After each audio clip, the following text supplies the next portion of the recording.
Good morning students. एक बार फिर से मैं आप सभी का अपने इस वीडियो लेक्चर में स्वागत करता हूं। आज मैं लेके आया हूं आप सबके लिए कक्षा 7 के भूगोल के अध्याय 5 का पार्ट 2। पहले पार्ट में हम लोगों ने जाना था जल के वितरण के बारे में, और आज की वीडियो में हम लोग जानेंगे महासागरीय परिसंचरण के बारे में। तो आइए शुरू करें हम आज की अपनी वीडियो क्लास। महासागरीय परिसंचरण। समुद्री तट पर नंगे पैर चलने से कुछ जादुई सी अनुभूति होती है, यानी कि गुदगुदी लगती है और अजीब सी फीलिंग आती है, क्योंकि पोलीन जो होती है वो जो किनारे किनारे की होती है, वहाँ की बालू जो होती है नमी वाली होती है, यानी कि रेत। ठंडी पवन बहती है, समुद्री पक्षी हमें दिखाई देते हैं, और वायु में लवणीय गंध यानी कि नमक की भीनी भीनी गंध आती है, और लहरों पर संगीत और कुछ सब कुछ सम्मोहन करने वाला प्रतीत होता है। ऐसा लगता है जैसे कि हमें अपने तरफ बुला रहा हो, आकर्षित कर रहा हो। देखिए, ताल और झील का जल कैसा होता है? शांत होता है, लेकिन महासागरीय जल हमेशा गतिमान रहता है, यानी कि गति करते रहता है, या कभी भी शांत नहीं रहता है। तो जो महासागरीय जल जल की गति होती है उसको मुख्य रूप से 3 भागों में बांटा गया है। पहला है तरंगे, दूसरी गति है ज्वार भाटा, और तीसरी है धाराएं। तो इसके बारे में जानने से पहले हम लोग एक देखते हैं यहाँ पे फैक्ट्स कि 22 मार्च को क्या मनाया जाता है? विश्व जल दिवस के रूप में मनाया जाता है, जब जल संरक्षण की विभिन्न विधियों को प्रबलित किया जाता है, यानी कि विभिन्न तरीकों को बल दिया जाता है, विशेष बल दिया जाता है। अब आप लोगों को कमेंट में करके मुझे बताना है कि कब से विश्व जल दिवस मनाया जाता है, यानी कि किस साल में सबसे पहले विश्व जल दिवस मनाया गया था। आगे चलें। देखिए, पहली जो 3 गति हमने समुद्र के अभी जानी थी, तरंगे, ज्वार भाटा और महासागरीय धाराएं। तो धाराओं इसमें सबसे पहले आज हम जानेंगे तरंगों के बारे में। तो तरंगे होती क्या है? देखिए, जब किसी भी जल में गेंद गिर जाता है या पत्थर आप डाल देते हो तो उसमें क्या होता है? कुछ इस तरीके से होने लगती है, इस तरीके से होने लगता है। ये जो कुछ देखिए, कुछ इस तरीके से होता है, इस तरीके से होने लगता है। तो ये जो है ये क्या है? तरंगे हैं। तो जब महासागरीय सतह पर तरंग कुछ इस तरीके से भी उड़ती है, ऐसे, तो जब महासागरीय सतह पर जल लगातार उठता और गिरता रहता है तो उन्हें हम क्या कहते हैं? तरंगे कहते हैं। जब समुद्री, अब यहाँ पे फिर से एक जानकारी है कि जब समुद्री सतह पर पवन बहती है तब तरंगे उत्पन्न होती है, यानी कि समुद्र के सतह पर जब पवन बहती है, सतह मतलब ऊपरी सतह पर जब पवन बहती है तब क्या उत्पन्न होती है? तरंगे उत्पन्न होती है, और जितनी तेज़ पवन बहती है तरंगे भी उतनी बड़ी होती जाती है। यानी कि अगर तेज़ पवन बहेगी तो उसकी तरंग जो है ना, जैसे नॉर्मल पवन है तो ऐसी भी हो सकती है, जब तेज़ पवनें हो गई तो इतनी बड़ी बड़ी भी ऐसे हो सकती है। तूफान में तेज वायु चलने पर विशाल तरंगे उत्पन्न होती हैं। इनके कारण बहुत अधिक विनाश हो सकता है। भूकंप, ज्वालामुखी उद्गार यानी ज्वालामुखी का फटना, या जल के नीचे भूस्खलन, जमीन के नीचे भूमि का स्खलित होना, महासागरीय जल अत्यधिक विस्थापित होता है। इसके परिणाम स्वरूप इसका परिणाम क्या होता है कि 15 मीटर तक की ऊंचाई वाली विशाल ज्वारीय तरंगे उठ सकती हैं, जिसे सुनामी कहते हैं। अब देखिए, सुनामी का मतलब अगर जाने तो सुनामी जापानी भाषा का एक शब्द है जिसका अर्थ है पोताश्रय तरंगे। पोत मतलब होता है समुद्री जहाज, और समुद्री जहाज को नष्ट करने वाली जो तरंगे होती है उसी को सुनामी तरंगे कहते हैं। अब तक की, यानी कि कहने का मतलब है जो वही महासागर की तरंगे जो 15 मीटर या 15 मीटर से अधिक उठती हैं, उसी को हम कहते हैं सुनामी। और अब तक की सबसे विशाल सुनामी क्या है? 150 मीटर मापा गया है। ये तरंगे 700 किलोमीटर प्रति घंटे से अधिक की गति से चलती हैं। 700 किलोमीटर प्रति घंटे, यानी कि 1 घंटे में 700 किलोमीटर। यह समझ सकते हो कि जो हाई स्पीड जो हेलीकॉप्टर या फिर हवाई जहाज होता है उसकी गति से। 2004 के सुनामी से भारत के तटीय क्षेत्रों में बहुत अधिक विनाश हुआ था। सुनामी के बाद अंडमान और निकोबार द्वीप समूह में इंदिरा पॉइंट, हालांकि इंदिरा पॉइंट का पुराना नाम ध्यान रखिएगा, इंदिरा पॉइंट को पिगमिलियन पॉइंट कहा जाता था, जिसको बाद में बदल के कांग्रेस की सरकार बदल के इंदिरा पॉइंट कर दी। लेकिन इसका जो पुराना नाम है वह है पिगमिलियन पॉइंट। तो पिगमिलियन पॉइंट जिसका अक्षांशीय मान था 6 डिग्री 45 मिनट, वो पूरी तरीके से 2004 के सुनामी में डूब गया था। अब देखते हैं ये 2004 के सुनामी में क्या हुआ था, उसका एक संक्षिप्त यहाँ पे रिपोर्ट दिया गया है। 26 दिसंबर 2004 को हिंद महासागर में सुनामी तरंगों तथा पोताश्रय तरंगों के कारण बहुत अधिक विनाश हुआ। ये तरंगे उस भूकंप का परिणाम थी जिसका अधिकेंद्र मैंने आपको बताया था, जब आपको बताया था भूकंप के बारे में, तो जहाँ पर जब भूकंप उठता है तो उसके सामने वाला जो होता है उसको अधिकेंद्र कहते हैं। तो अधिकेंद्र सुमात्रा की पश्चिमी सीमा पर था। सुमात्रा कहाँ है? तो सुमात्रा है इंडोनेशिया का एक द्वीप है, तो वहाँ की पश्चिमी सीमा पर यह उसका अधिकेंद्र था। और इस भूकंप का जो माप था वो सिस्मोग्राफ पर यानी कि रिएक्टर पैमाने पर 9.0 रिएक्टर था, स्केल पे मान था।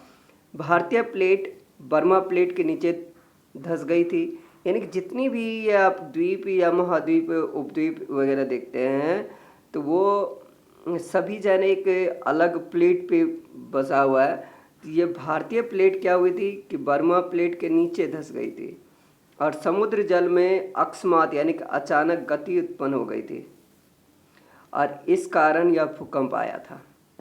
महासागर, देखो भूकंप आने का कारण क्या था कि सबसे पहला कारण था भारतीय प्लेट जो थी वो बर्मा प्लेट के नीचे धंस गई और समुद्र के तल में यानी कि नीचे की तरफ अचानक से गति उत्पन्न हो गई और इसी कारण से भूकंप आया था। महासागर के तल लगभग 10 से 20 मीटर तक विस्थापित हो गया, यानी कि एक जगह से दूसरी जगह चला गया और नीचे की दिशा में झुक गया। इस विस्थापन के कारण निर्मित अंतराल को भरने के लिए विशाल मात्रा में महासागरीय जल उसी ओर बहने लगे। इसका परिणाम क्या हुआ कि फलस्वरूप दक्षिणी एवं दक्षिण पूर्वी एशिया के समुद्री तटों पर जल हटने लगा। भारतीय प्लेट के बर्मा की प्लेट के नीचे चले जाने पर जल वापस समुद्र तट की ओर लौटा। यह सुनामी लगभग 800 किलोमीटर घंटे की गति से आया, जिसकी तुलना व्यावसायिक वायुयानों की गति से की जा सकती है। जो व्यापारिक वायुयान होते हैं, हवाई जहाज होते हैं, उनकी गति से आप इसकी तुलना कर सकते हो। उसकी भी गति लगभग 800 किलोमीटर ही होती है, और ये सुनामी भी 800 किलोमीटर प्रति घंटे की रफ्तार से आई थी। और इसका परिणाम क्या हुआ कि हिंद महासागर के कुछ द्वीप पूरी तरीके से डूब गए। भारतीय सीमा का जो बहुत ही दक्षिणी बिंदु था, जिसको इंदिरा पॉइंट के नाम से जाना जाता था, अंडमान निकोबार द्वीप समूह का एक द्वीप था, वो पूरी तरीके से डूब गया। जब सुमात्रा में भूकंप के अधिकेंद्र से तरंगे सुमात्रा की तरफ से अंडमान द्वीप समूह एवं श्रीलंका की ओर बढ़ी तो तरंगों की लंबाई कम हो गई। जल की गहराई भी कम होने के साथ साथ इनकी गति 700 से 900 किलोमीटर प्रति घंटे से पहले गति थी 700 से 900 किलोमीटर के का, और वो गति अब हो गई 70 से किलोमीटर से प्रति घंटे तक कम हो गई। समुद्री तट से सुनामी तरंगे 3 किलोमीटर तक की गहराई तक गई। इसका परिणाम क्या हुआ कि 10,000 से अधिक लोगों की मृत्यु हो गई और 1 लाख से अधिक घर प्रभावित हुए। भारत की अगर बात करें तो भारत में आंध्र प्रदेश के तटीय प्रदेश, तमिलनाडु, केरल, पुदुचेरी और तथा अंडमान निकोबार द्वीप सबसे अधिक प्रभावित हुए। हालांकि पहले से भूकंप का अनुमान लगाना संभव नहीं है, फिर भी बड़ी सुनामी के संकेत 3 घंटे पहले मिल सकते हैं। प्रशांत महासागर में प्राथमिक चेतावनी की ऐसी प्रणालियां क्रियाशील हैं, यानी कि वहाँ पे पहले से ही एक्टिव हैं, लेकिन हिंद महासागर में ये सुविधाएं नहीं हैं। प्रशांत महासागर की तुलना में हिंद महासागर में सुनामी कभी कभी ही आती है, क्योंकि यहाँ भूकंपीय क्रियाएं बहुत कम होती हैं। दिसंबर 2004 में जिस सुनामी ने दक्षिण एवं दक्षिण पश्चिमी एशिया के तटों पर तबाही मचाई, वह पिछले कई सौ वर्षों की सर्वाधिक विनाशकारी सुनामी थी, यानी कि कई सौ वर्षों में ऐसी सुनामी आई थी। हिंद महासागर में निरीक्षण आरंभिक चेतावनी की प्रणालियों एवं हिंद महासागर के तटीय निवासियों में जागरूकता की कमी के कारण जीवन एवं संपत्ति की बहुत अधिक क्षति हुई, यानी कि बहुत अधिक नुकसान हुआ। क्यों नुकसान हुआ? क्योंकि वहाँ के लोगों में जागरूकता की कमी थी। सुनामी आने का प्रथम संकेत यह होता है कि तटीय क्षेत्र में जल की तेजी से कमी आती है, फिर विनाशकारी तरंगे उठने लगती है। देखिए, सुनामी आने का संकेत क्या है कि जब तटीय क्षेत्र के जल में तेजी से कमी आने लगे और तरंगे उठने लगती हैं। तो जब तट पर ऐसा हुआ था, क्या हुआ था कि तट का जल कम हो गया और तरंगे आने शुरू हुई थी, तो लोग ऊंचे स्थानों पर नहीं जाके अचंभित होकर उस दृश्य को देखने के लिए इकट्ठे होने लगे। और इसका परिणाम क्या हुआ कि जब सुनामी की विशाल तरंग आई तो बड़ी संख्या में उत्सुक खड़े दर्शकों की क्या हो गई? मृत्यु हो गई। इसलिए जो भी समुद्र किनारे हो या आप भी जब कभी समुद्र किनारे जाएं तो वहाँ पर इन चीज़ों का खास ख्याल रखें कि जब तटीय क्षेत्र से जल में तेजी से कमी आने लगे और तरंगे उठने लगे तो फिर हमें वहाँ से सतर्क होके जल्द से जल्द निकलने की कोशिश करनी चाहिए। देखिए, आगे है, अगली गति है ज्वार भाटा। दिन में 2 बार नियम से महासागरीय जल का उठना और गिरना। ऐसे यह है ज्वार और फिर ये ऐसे ये गिर रही है, तो यह है भाटा। उठना और गिरना ज्वार भाटा कहलाता है। जब सर्वाधिक ऊंचाई तक उठकर जल तट के बड़े हिस्से को डुबो देती है तब उसे ज्वार कहते हैं। इस तरीके से ऐसे बहुत आगे तक जाती है तो उसे हम ज्वार कहते हैं। और जब जल अपने निम्न स्तर पर आकर तट की ओर ऐसे लौटने लगती है तो उसे हम कहते हैं भाटा।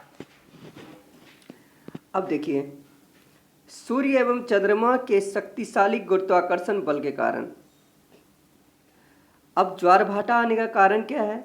सूर्य एवं चंद्रमा के शक्तिशाली गुरुत्वाकर्षण बल के कारण पृथ्वी की सतह पर ज्वार भाटे आते हैं। यानी कि ज्वार भाटा सूर्य और चंद्रमा के शक्तिशाली गुरुत्वाकर्षण बल के कारण उत्पन्न होता है। अब क्या होता है कि जब पृथ्वी का जल चंद्रमा के निकट होता है तो उस समय चंद्रमा के गुरुत्वाकर्षण बल से जल अभिकर्षित होता है। अभिकर्षित मतलब जैन ऊपर आगे की तरफ उसे ढकेला जाता है। इसके कारण क्या होता है कि उच्च ज्वार आते हैं। उच्च ज्वार यानी कि हाई कह सकते हो, उच्च ज्वार होता है। पूर्णिमा एवं अमावस्या के दिनों में सूर्य, चंद्रमा और पृथ्वी तीनों एक सिध में होती है। उस समय सबसे ऊंचे ज्वार उठते हैं। इस ज्वार को बृहत ज्वार कहते हैं। जैसे कि आप इस चित्र में देख सकते हो, ये देखिए बृहत ज्वार के 2 दृश्य। एक इस समय यानी कि जब सूर्य, चंद्रमा और पृथ्वी एक सिर में है, और सूर्य, पृथ्वी और चंद्रमा जब एक सिर में होते हैं तब भी वो बृहत ज्वार की स्थिति उत्पन्न होती है। लेकिन जब चांद अपने प्रथम और अंतिम चतुर्थांश में होता है, अंतिम चतुर्थांश या फिर प्रथम चतुर्थांश में, तो चांद एवं सूर्य का गुरुत्वाकर्षण बल विपरीत दिशाओं से महासागरीय जल पर पड़ता है, और इसलिए विपरीत मतलब उल्टी दिशाओं से पड़ता है।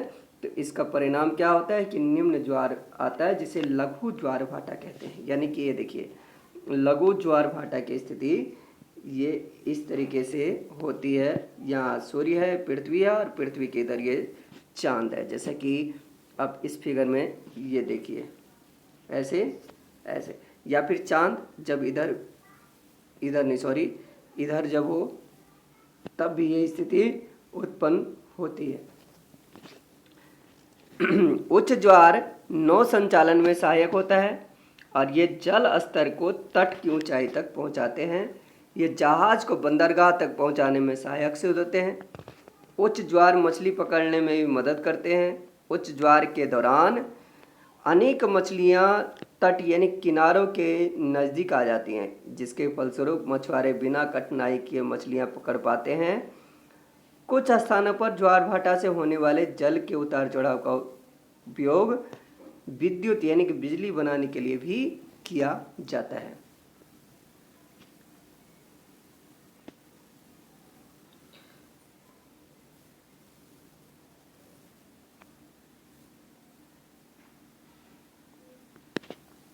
महासागरीय धाराएं, जो तीसरी गति है महासागर की, वह महासागरीय धाराएं।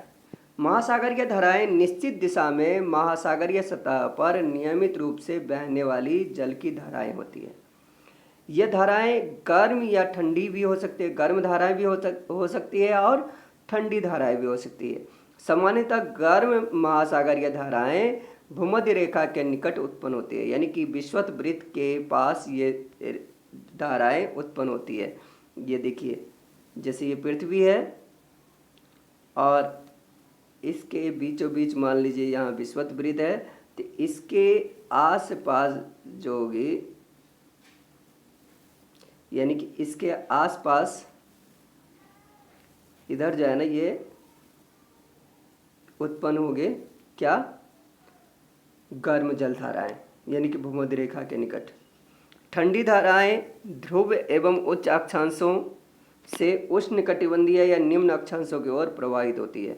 यानी कि ये देखिए, जो ठंडी धाराएं होंगी वो यहाँ से इधर की तरफ प्रवाहित होती है, इधर से इधर की तरफ, इस तरीके से। लेब्राडोर महासागरीय धाराएं ठंडी जल धाराएं होती है, जबकि गल्फ स्ट्रीम गर्म जल धाराएं होती है। ये गर्म जल धाराओं का उदाहरण है। महासागरीय धाराएं किसी क्षेत्र के तापमान को प्रभावित करती हैं। गर्म धाराओं से स्थलीय से सतह का तापमान गर्म हो जाता है। जिस स्थान पर गर्म और ठंडी जल धाराएं मिलती है वह स्थान विश्व भर में सबसे अच्छा मत्स्यन क्षेत्र होता है, यानी मछली के लिए बहुत ही आदर्श जगह होती है। जापान के आसपास एवं उत्तरी अमेरिका के पूर्वी तट पर इसके कुछ उदाहरण हैं। यानी कि जापान में मत्स्य पालन समुद्र किनारे बहुत अधिक होने का कारण क्या है, और उत्तर अमेरिका के पूर्वी तट पर मछली पालन का कारण क्या है, उसका ये आप जान गए होंगे। अब ये जरा देखिए, मानचित्र में हम लोग देखते हैं। आप इसमें जितनी भी लाल रंग की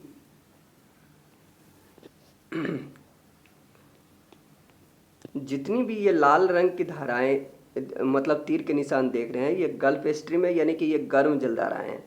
और यहाँ पे ये देखिए कि ये विषुवतीय धारा है, ये गर्म धारा है, विषुवत वृत्त के पास ये विपरीत दिशा में चल रही है ऐसे। और ये इधर की तरफ उत्तरी विषुवतीय धारा है, ये भी गर्म धारा है। इक्वेडोर की विपरीत धारा है, ये उल्टी चल रही है। और ब्राज़ीलियन धारा है जो कि उल्टी दिशा में चल रही है, गर्म धाराएं हैं। लेकिन ये फाल्कलैंड की धारा है, ये ठंडी धारा है, और हेम्बोल्ट पेरू की जो जलधारा होती है ये भी ठंडी जलधारा होती है। यानी कि जो ब्लू कलर की आप इसमें धाराएं देख, एक मिनट, सॉरी,